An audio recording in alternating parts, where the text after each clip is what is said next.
You must strive to build a life where you do not have to lie to anyone. Working a job you do not like, being trapped in a relationship you know you shouldn't be in, hanging around with people who hold you back, and this weird feeling that you are wasting time in all the ways that really matter. This is what it feels like to be stuck in a life that is not yours. Back when I was a personal trainer, everyone was telling me that I should think of myself as lucky, it's the best job in the world, why aren't you happy?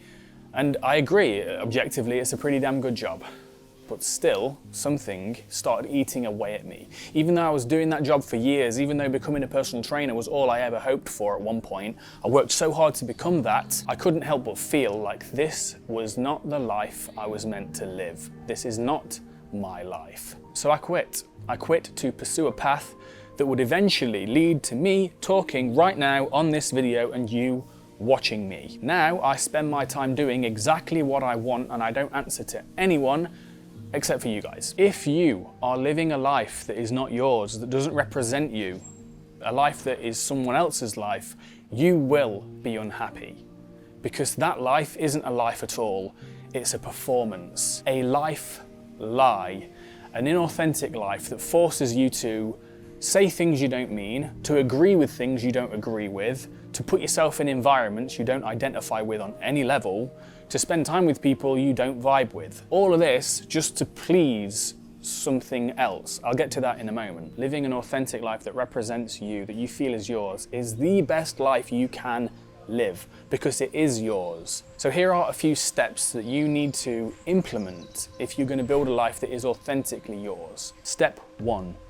There is a reason why you are performing in your life and not fully living. It's because on some level you're trying to please a person or a group of people. You're trading authenticity for approval. And you will never truly live if you're imprisoned by the opinions of other people and you're terrified of not getting that approval. At some point you just have to accept that living your ideal life, going your own path, will, not might, will piss some people off. Be selfish anyway. This does not mean being an inconsiderate asshole. Your healthy self-interest benefits us all. I'm speaking on behalf of the human race because the world does not need more good little citizens.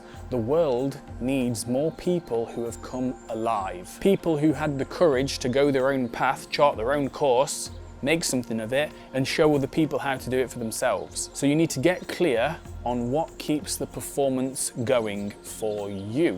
Why are you performing so much? What attachment do you have? Here are a few questions for your journal. Who are you trying to please?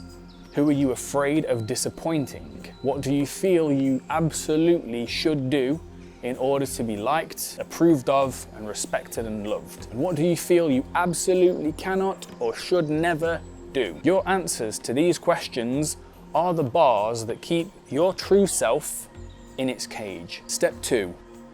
Denial, falsehood, and lies blind you from seeing the path that you were always meant to walk. If you're lost in life, tell the truth. It will always guide you back to where you need to be. People hate the truth, generally. It scares them to death. Why? Because if you've built your life on a foundation of bullshit, the truth is like a C4 plastic explosive. It will blow it all to pieces. But this is necessary because anything you lose by telling the truth was never meant to be yours. It was never yours to begin with. This step is about exposing the lies and telling the truth. Track your lies for a week. Watch yourself. Take your phone out, create a note in your phone, lie journal, and answer a few questions. What lie did I tell?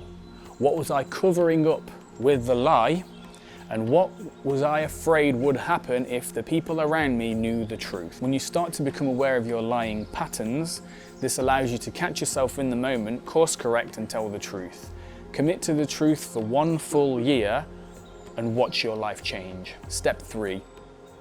Who you really are is currently covered up with the mask you've been wearing since you were a child. So this step is about meeting your true self behind the mask. And it's the past and your childhood we need to turn to for answers. There was once a time when you were purely authentic, or at the very least, way more authentic than you are right now. And for almost everybody, that is when we were children. Here's some more questions for your journal. What kind of traits did you embody as a kid that you have lost touch with? In which ways have you changed for the worse? What did you used to enjoy that you no longer find time for? And what did you want to do or become?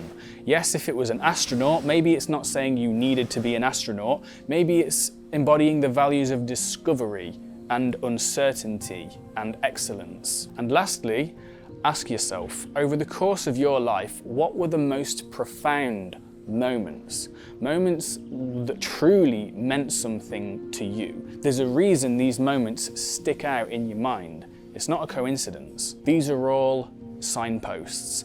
And if an answer from within excites you, this is a very strong signpost that you could pursue this. If you want to continue the deep dive into figuring out who you really are, watch this video next, because this video gives you a bit of an insight, bit of context into why you started wearing a mask in the first place. Check out the pinned comment below for the next free thing that I'm giving you, and I will see you next week. Peace.